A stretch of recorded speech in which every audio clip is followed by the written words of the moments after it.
నరహంతకుడి ఆత్మహత్య, ఆరుగురిని చంపిన ఉన్మాది బలవర్మరణం. పురుగుల మందు తాగి రాజ్ కుమార్ ఖతమైండు. 3 రోజుల తర్వాత విగత జీవిక లభ్యం.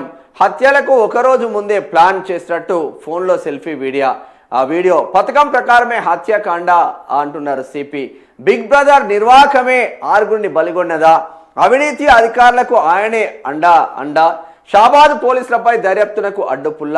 ఎస్ఐపై చర్యలు సిఐకి ఛార్జ్ మెమోతో సరిపెడతా ఉంది. వీళ్ళపైన ఎందుకు చర్యలు ఉండవు అంటున్నాం. ఎస్ఐని సస్పెండ్ చేసిళ్ళు, సిఐని ఛార్జ్ మెమోతో ఎందుకు? అవినీతి అధికారులకు ఎవరు అండగా ఉంటున్నారు? రేవంత్ రెడ్డి సోదరులే అవినీతి అధికారులకు అండగా ఉంటున్నారా? మొత్తం మీ గుప్పిట్లోనే రెడ్డి వర్గాలకు సంబంధించిన సిఐలను, మీ గుప్పిట్లో రెడ్డి వర్గాలకు సంబంధించిన ఎస్ఐలు, రెడ్డి వర్గాలకు సంబంధించిన ఏసీపీలు, రెడ్డి వర్గానికి సంబంధించిన డీసీపీలనే పెట్టుకొని పాలన సాగిస్తున్నారా? అసలు ఏం జరుగుతుందో అర్థం కాని పరిస్థితిలో మాత్రం ఉంది అని చెప్పుకోవచ్చు. మరి నిజంగానే ఎవరు బిగ్ బ్రదర్స్ నిర్వాహకమే ఆరుగురిని బలిగొన్నదా? అవినీతి అధికారులకు ఆయనే అండనా? మరి ఎవరుంటున్నారు, ఏమంటున్నారు చూద్దాం. సెటిల్మెంట్లకు అడ్డాగా షాబాద్ ఠాణా, నేను అంటలేను, నమస్తే తెలంగాణ అంటుంది. ఫోక్సో కేసులో నిర్లక్ష్యం సుస్పష్టం. పోలీసులపై దర్యాప్తునకు అడ్డుపుల్లా. ఎస్ఐపై చర్యలు, సిఐకి ఛార్జ్ షీట్తో సరి చేతులు దులుపుకుంటున్న ఉన్నతాధికారులు. షాబాద్లో 6 వరుస హత్యల ఘటనలో పోలీస్ శాఖ తీరుపై తీవ్ర విమర్శలు వస్తున్నాయి. ఫోక్సో కేసు నిందితుడికి బెయిల్ వచ్చేలా కొందరు పోలీసులు సహకరించారని ఆరోపణల నేపథ్యంలో ఇప్పుడు ఉన్నతాధికారులు తలలు పట్టుకోవాల్సిన పరిస్థితి ఎదురైంది. కాగా షాబాద్లో అధికారుల అక్రమాలపై లోతైన దర్యాప్తు జరగకుండా ఓ శక్తి అడ్డుపుల్ల వేస్తున్నదనే ఆరోపణలు వినిపిస్తున్నాయి. అసలు షాబాద్లో పోస్టింగ్లో ఉన్న ఒకరిద్దరు అధికారులకు బిగ్ బ్రదర్స్ ఆశీర్వాదాలు ఉన్నట్లు తెలుస్తున్నది.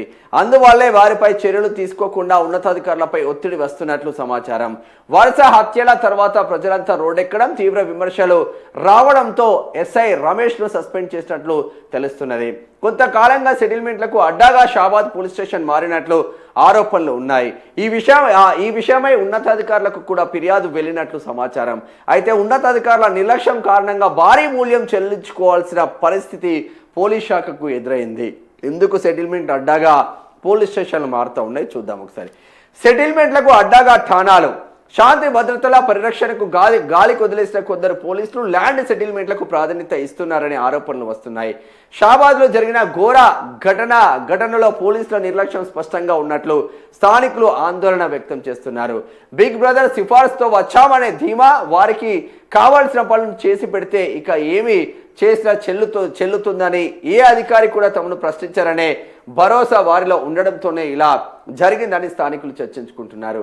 ఖద్దరు బట్టాలతో వెళ్లిన వారికి మాత్రమే ఠాణాలో మర్యాద లభించేదని, సాధారణ ప్రజలను చులకనగా చూసేవారని స్థానిక ప్రజలు ఆరోపిస్తున్నారు.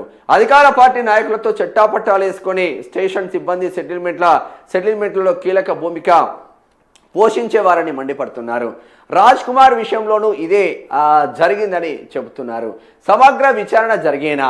లంచాల వ్యవహారంపై అంతర్గత విచారణ జరిపి ఎస్ఐని సస్పెండ్ చేసి సిఐకి ఛార్జ్ షీట్తో సరిపెడుతున్నట్లు ప్రచారం జరుగుతున్నది. స్టేషన్ హౌస్ ఆఫీసర్గా ఉన్న అధికారి నిర్లక్ష్యం, పర్యవేక్షణ లోపం, అవినీతి వంటి ఆరోపణలపై ఉన్నతాధికారులు క్లీన్ చిట్ ఇచ్చినట్లుగా చెబుతున్నారు. బిగ్ బ్రదర్స్ నుంచి ఉన్నతాధికారులపై ఒత్తిళ్ల కారణంగానే సమగ్ర దర్యాప్తును ఉన్నతాధికారులు పక్కన పెట్టేశారనే విమర్శలు వస్తున్నాయి. ఈ నేపథ్యంలోనే తప్పంతా ఒక ఎస్ఐది అన్నట్లు ఈ వ్యవహారాన్ని చిత్రీకరించేందుకు ప్రయత్నిస్తున్నారనే ఆరోపణలు వస్తున్నాయి. 6 ఘోర హత్యలు జరిగిన పోలీసులు లాలూచి వైఖరి మారకపోవడంపై స్థానిక ప్రజలు తీవ్ర ఆగ్రహం వ్యక్తం చేస్తున్నారు. ఘటనపై ప్రజాగ్రహం వెల్లువెత్తిన సమగ్ర విచారణ జరపకపోవడం వెనుక ఉన్న ఆంతర్యం ఏమిటని ఇక్కడ స్థానిక ప్రజలు చర్చించుకుంటున్నారు. నిజంగానే పోలీసుల తప్పిదం లేదా? ఇక్కడ పోలీసుల తప్పిదం లేదా? మరి నిజంగానే పోలీసుల తప్పిదం ఉన్న తర్వాత ఒక ఫోక్సో కేసు మేలో నమోదైతే ఫోక్సో కేసు ఎస్ఐ ఆధ్వర్యంలో ఉండదు, ఏసీపీ ఆధ్వర్యంలో నడుస్తూ ఉంటుంది.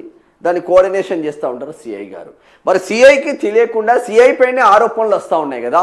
20 లక్షల రూపాయలు తీసుకున్నారని 20 లక్షల రూపాయలు సిఐ తీసుకొని ఫోక్సో కేసులో జైలుకు పంపాల్సిన ఆ నిందితుడిని 7 సంవత్సరాల లోపున్న చిన్న చిన్న సెక్షన్లు పెట్టి వాడిని కనీసం మళ్ళీ పట్టుకోకుండా వాడే హైకోర్టుకి వెళ్ళి యాంటిసిపేటర్ బెయిల్ తీసుకొచ్చుకునేదాకా మీరు బిందాస్గా వ్యవహరించిల్లు అంటే ఇది పోలీసుల నిర్లక్ష్యం కాదా?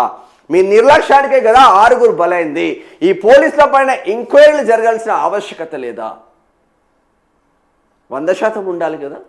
అంటే big brothers Revanth Reddy brothers ఎవరికి చెప్పినా వాంది చెల్లుబాటు అయితే ఇక రాజ్యాంగం ఎందుకు, రాజ్యం ఎందుకు? ఇది రాజురావు పాలన కాదు కదా, రాజురావు పాలన కాదు కదా.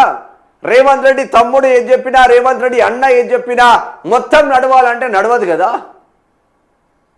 పోలీసుల పైన ఆరోపణలు వచ్చినప్పుడు సిపి గారు మీరేం చేస్తున్నట్టు, రంగారెడ్డి జిల్లా సిపి గారు, డీజీపీ సిబి ఆనంద్ గారు మీరేం చేస్తున్నట్టు, మీ డిపార్ట్మెంట్ పైన మచ్చ వచ్చినప్పుడు 100% ఎంక్వైరీలు చేసి ఆ క్రాంతిరెడ్డి పైన ఆయన ఎస్ఐ ఉన్నప్పటి నుంచి సిఐ వరకు ఎంత అక్రమంగా సంపాదించిండు, అక్రమ సంపాదన ఎంత, నిజ నిర్ధారాలు ఏంది, ఎప్పుడు ఏంది అన్నది చూడాల్సిన ఆవశ్యకత ఉంటుంది. ఏమన్నంటే వాడు చచ్చిపోయిండు, వాడికి పురుగుల మందు డబ్బు ఎక్కడి నుంచి వచ్చిందో తెలియదు,